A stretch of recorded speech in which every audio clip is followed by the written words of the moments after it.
Eseh celek diwulang ngaji, sok yen gede supaya ngerti.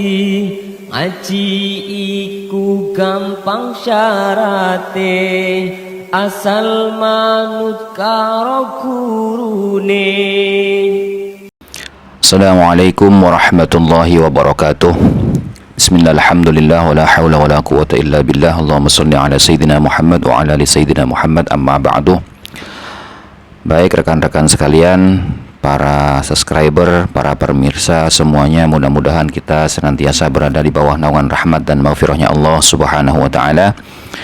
Kita kembali akan membicarakan tentang polemik yang terjadi dari hasil tesisnya Kiai Imaduddin Utsman Al-Bantani. Nah, ini saya kasih judul kritik dan kritis analisa kejadian tokoh politik, tokoh agama.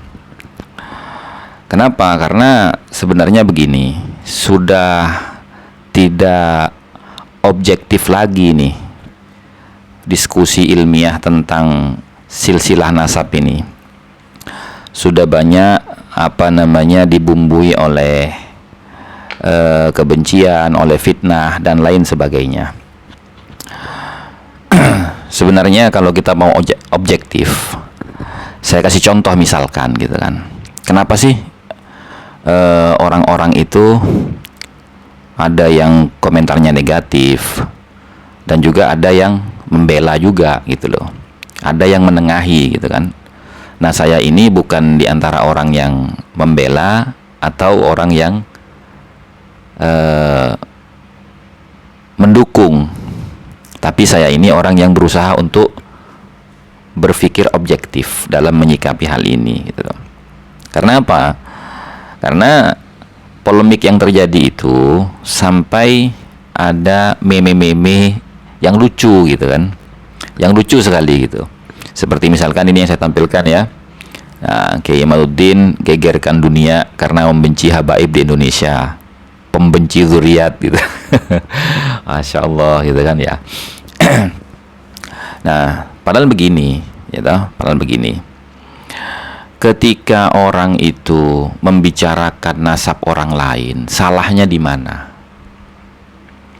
Misalkan keluarga Wali Songo tidak pernah geger ketika banyak sejarawan itu menceritakan tentang kisah Wali Songo yang beraneka macam ragamnya. Ada babat tanah Jawa, ada babat Sunda, ada macam-macam lah gitu.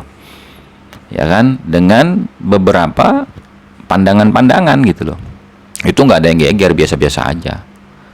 Bahkan ya, keluarga Ba'alwi sendiri ikut ambil bagian di situ, membicarakan tentang sejarah dan nasabnya Wali Songo, yang kemudian mereka sambungkan kepada keluarga mereka, baik itu secara ittifaq para an-nasabah atau hanya para sejarawan saja yang menyambungkan kepada Syekh Abdul Malik bin Alwi al-Faqih, yang akhirnya nanti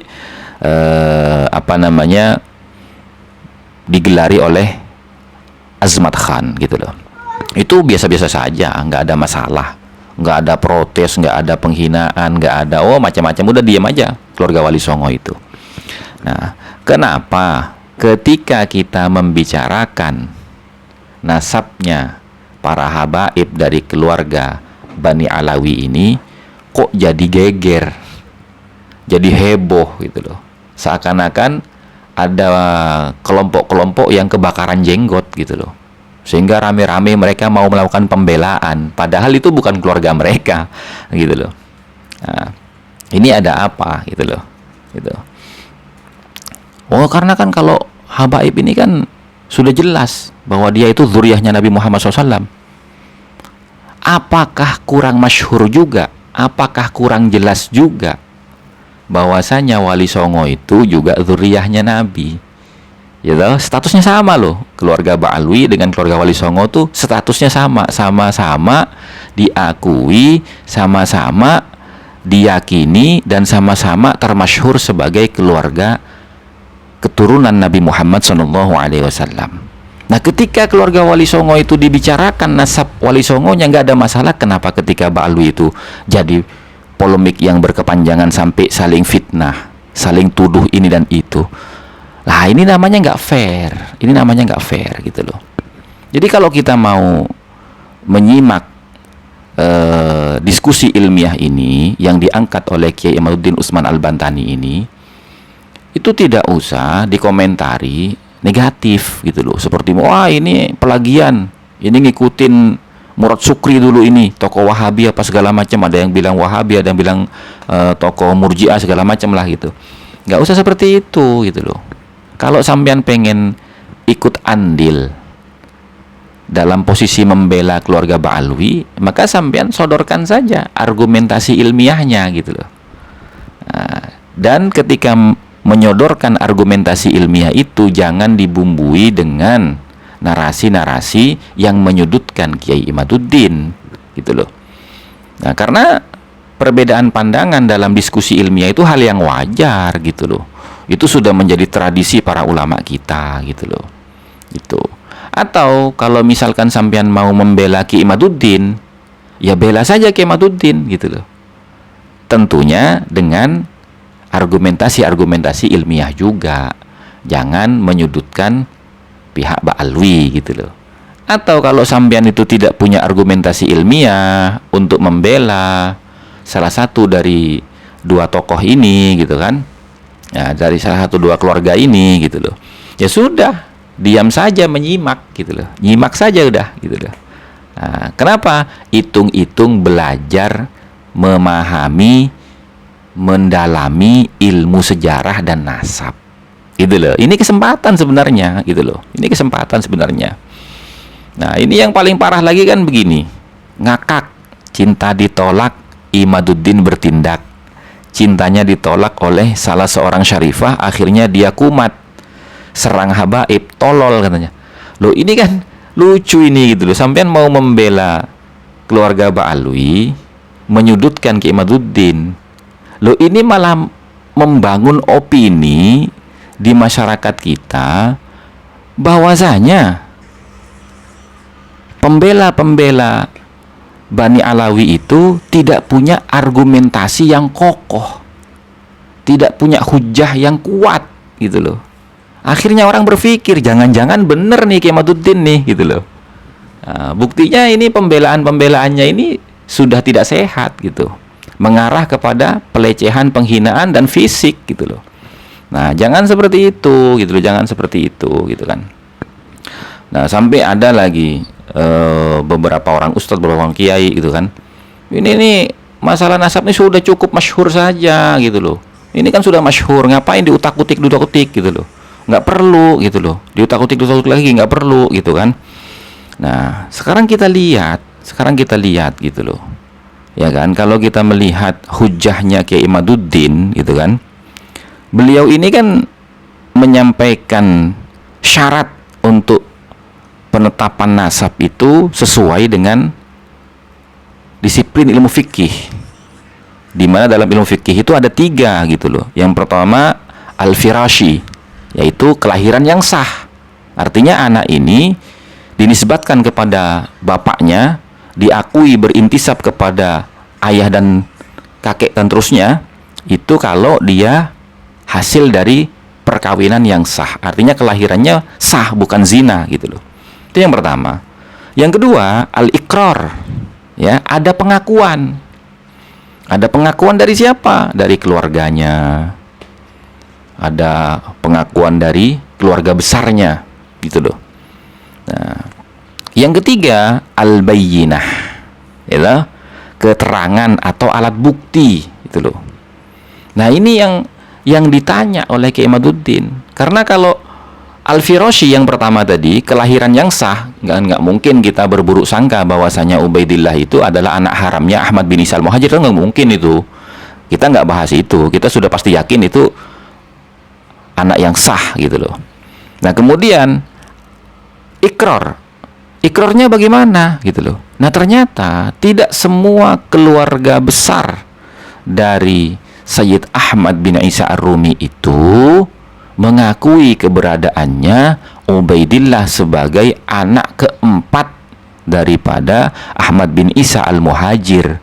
Karena semua kitab nasab dari abad ketiga sampai abad ketujuh itu semuanya hanya mencatat putra Imam Ahmad bin Isa ar-Rumi itu 3 orang, yaitu Muhammad, Ali, dan Husain. Ubaidillahnya nggak ada, gitu loh. Nah, maka karena ini tidak bisa melewati syarat yang kedua, yaitu al-iqrar, pengakuan, maka yang ketiga apa? Al-bayyinah, alat bukti, keterangan alat bukti. Dan keterangan alat bukti ini bisa melalui metode DNA, gitu loh.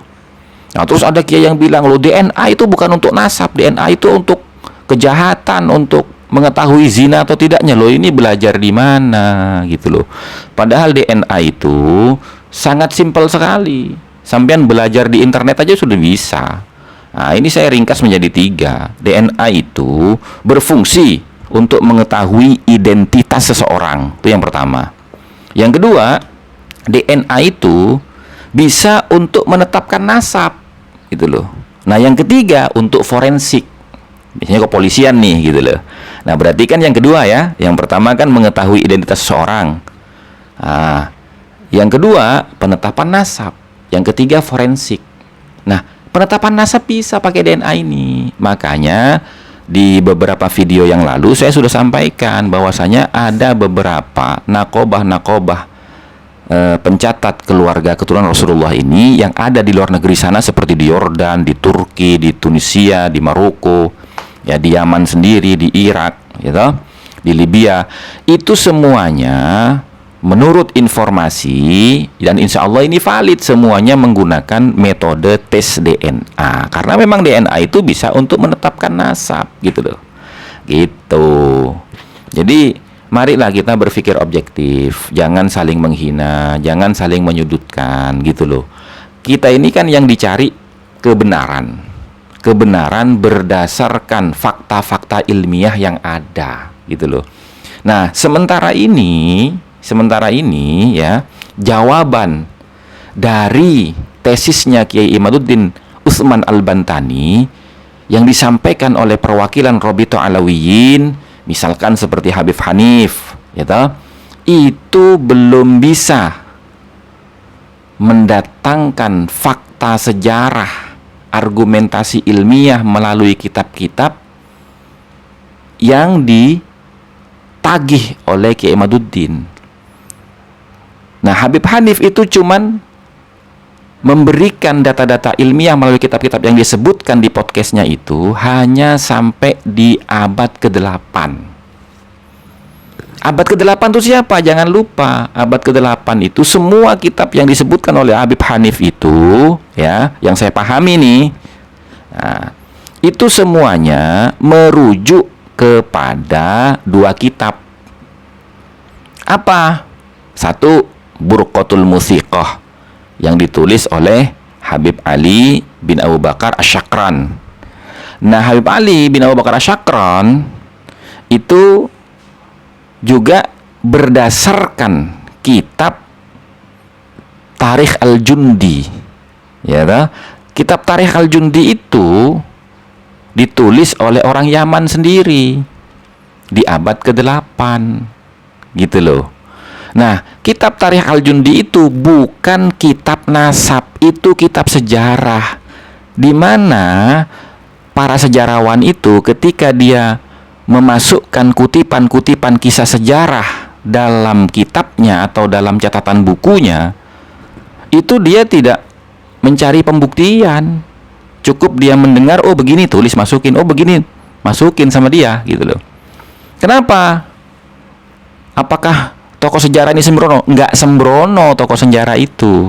Tapi tokoh sejarah itu memasukkan semua informasi, valid dan tidak valid itu nanti. Kenapa? Karena valid dan tidak validnya sejarah itu nanti yang mentahqiq adalah ulama ahli nasab, kalau itu berkaitan dengan silsilah keluarga orang, gitu loh. Nah, jadi marilah kita berpikir secara objektif aja, berdasarkan literatur keilmuan.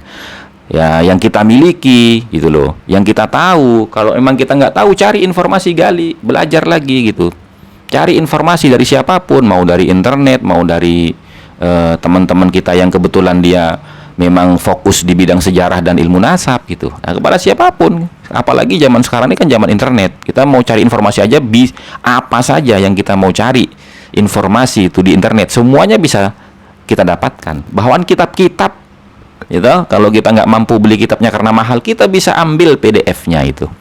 Jadi mari kita luruskan niat, ya, bersihkan hati, ya kan, lapangkan dada, ya kan, luruskan pikiran kita, objektif dalam menyikapi polemik ini. Supaya apa? Supaya ada manfaatnya, ada barokahnya, bertambah keilmuannya, jadi luas kefahamannya. Nah, itu yang kita inginkan gitu loh ya. Seperti contoh misalkan ya toh, Wali Songo itu kan masyhur tuh ya toh. Wali Songo itu sudah termasyhur bahwasanya beliau-beliaulah yang mengislamkan, yang berhasil mengislamkan tanah Jawa, tanah Nusantara seluruhnya selama 50 tahun tanpa pertumpahan darah gitu ya toh. Nah, tapi begitu masyhurnya Wali Songo yang menurunkan banyak keturunan di Indonesia ini ya toh, ada yang jadi kiai, ada yang jadi pengusaha, ada yang jadi pejabat, ada yang jadi tentara, polisi, macam-macam gitu loh. Ya toh. Itu pun ya toh, kemasyhurannya itu simpang siur gitu loh. Simpang siur di mana? Dalam sejarahnya gitu loh. Nah, contoh misalkan ada yang mengatakan bahwasanya Sunan Kalijogo itu adalah Wali Songo yang pribumi, dia bukan keturunan Arab karena bapaknya itu orang pribumi asli, ibunya yang orang Arab. Nggak ada yang marah tuh keturunannya Sunan Kalijogo, biarin aja udah gitu loh. Karena apa? Karena itu tesis ilmiah gitu loh. Kalaupun mau jawab ya dijawab dengan tesis ilmiah juga gitu loh. Nah, terus ada yang mengatakan bahwasanya Wali Songo itu 9 gitu loh. 9 orang gitu loh. Itu masyhur kan gitu. 9 orang, Sunan Gunung Jati, Sunan Kudus, Sunan Muria, Sunan Kalijogo, Sunan Bonang, Sunan Ampel, terus Sunan Derajat gitu kan, Sunan Gresik gitu. Gitu. Nah, padahal fakta dan realitanya Sunan itu bukan 9 gitu loh. Banyak Sunan itu, ada Sunan Bungkul, ada Sunan Cendana, ada Sunan Mayuran, ada Sunan Mertoyoso, macam-macam banyak Sunan, ada Sunan Prapen gitu loh, ada Sunan Dalem gitu loh. Nah, makanya nih satu contoh, ada ini buku namanya Atlas Wali Songo ya toh, ditulis oleh Kiai Haji Agus Sunyoto. Nah, di dalam Atlas Wali Songo ini di halaman 142 itu kalau sampean mau lihat itu, untuk menentukan makna Wali Songo saja itu asal katanya dari mana, artinya apa, itu di sini itu ditulis ada 3 pendapat loh, gitu. Satu, Wali Songo itu bahasa Jawa, artinya Wali Allah yang jumlahnya ada 9 gitu loh. Ada lagi yang bilang itu sebenarnya bukan Wali Songo, itu sebenarnya Wali Sana. Wali Sana itu ya dalam konteks bahasa asalnya bahasa Arab itu gitu loh. Wali sana itu artinya orang yang terpuji gitu loh. Nah, artinya wali-wali Allah yang terpuji katanya gitu. Nah, dibantah lagi dengan sejarawan yang lain. Dia mengatakan, bukan. Wali sana itu, Wali Songo itu asalnya Wali Sana. Wali Sana itu bahasa asli Indonesia, Sanskerta gitu loh, bukan bahasa Arab. Artinya Wali Sana itu tempat gitu loh. Artinya apa? Wali yang menempati satu tempat. Misalkan Sunan Gunung Jati. Nah, karena dia bertempat di Gunung Jati. Nah, itu aja nggak ada masalah. Nggak ada tuh yang istilahnya muhibbinnya keluarga Wali Songo atau bahkan keturunan Wali Songo yang menyerang Kiai Agus Sunyoto berikut dengan para sejarawan yang berbeda pendapat itu bahwa kamu itu melecehkan Wali Songo ya toh. Kamu itu begini, kamu itu begitu. Nggak ada, biasa-biasa aja. Karena apa? Tesis ilmiah gitu loh. Karena apa? Karena diskusi ilmiah seperti ini itu menambah khazanah keilmuan dalam Islam di bidang sejarah dan nasab gitu loh. Yang mana ini nanti akan menjadi warisan untuk anak cucu kita gitu loh. Jadi nggak usah terlalu tegang, nggak usah sampai terbawa emosi, dan juga sampai menghina-hina orang gitu loh. Lihat toh. Nah, kalau memang sampean itu yakin gitu, coba nih keluarga Wali Songo ya. Dari berbagai macam perbedaan itu, gitu. Akhirnya apa? Keluarga Wali Songo itu tampil cetrek. Dia membangun nakobah yang namanya Naqabatul Ansab Aulia Tis'ah. Dia sodorkan manuskrip dari leluhurnya. Siapa sebenarnya leluhurnya Wali Songo itu? Kemudian dia melakukan klarifikasi dan verifikasi. Kemana? Ke negara asal leluhur Wali Songo. Ada yang ke Maroko, ada yang ke Irak, ada yang ke Turki, ada yang ke Uzbekistan, kan Samarkandi kan itu. Nah, ada yang ke ke Yaman itu. Nah, kalau seumpamanya memang keluarga Ba'alwi ini mau berpikir objektif, ya sudah sodorkan saja kitab-kitab leluhurnya yang sanadnya itu muttasil dan periwayatannya mutawatir gitu loh. Kemudian apa? Datang ke nakoba-nakoba dunia itu, minta sama mereka, tolong nih di negeri saya sedang terjadi polemik seperti ini, untuk meredam ini tolong berikan syahadah nasabnya. Kan tinggal begitu saja gitu loh. Nggak usah terlalu ini gitu loh, nggak usah terlalu istilahnya kayak jadi kelihatan kayak paranoid gitu loh. Sehingga terkesan itu ya membangun opini publik, terkesannya kayaknya ini saking paniknya mereka sampai akhirnya menyerang dengan membabi buta gitu loh, sampai keluar dari metode keilmuan gitu. Nah gitu. Jadi mari kita kembali ya, kita beristighfar kepada Allah gitu kan. Kita bersihkan hati, luruskan niat ya toh. Kita berlapang dada gitu kan. Kalau memang belum ketemu, kita cari bersama-sama gitu kan. Supaya apa? Supaya kebenaran itu tetap menjadi kebenaran. Tidak ada syubhat dan pengkaburan sejarah. Itu aja sebenarnya gitu loh. Nah, kira-kira demikian apa yang bisa saya sampaikan di dalam mengomentari polemik yang masih terus berlanjut ini. Mudah-mudahan semuanya bisa diberikan ketenangan, kedamaian, dan juga mudah-mudahan bisa mendatangkan keberkahan dan manfaat bagi kita semua. Dan mudah-mudahan Allah Subhanahu wa Ta'ala mencatat kita bagian dari umatnya Kanjeng Nabi Muhammad SAW yang senantiasa mendapatkan keberkahan syafaat beliau, karena pada saat ini kita sedang fokus mempelajari, mengkaji nasab beliau yang sangat mulia beserta dengan keturunannya. Dan mudah-mudahan Allah pertemukan kita semua dengan ajal kita dalam keadaan husnul khatimah. Amin Allahumma amin. Akhirul kalam wallahul muwafiq ila aqwamit thoriq wal afu minkum. Assalamualaikum warahmatullahi wabarakatuh.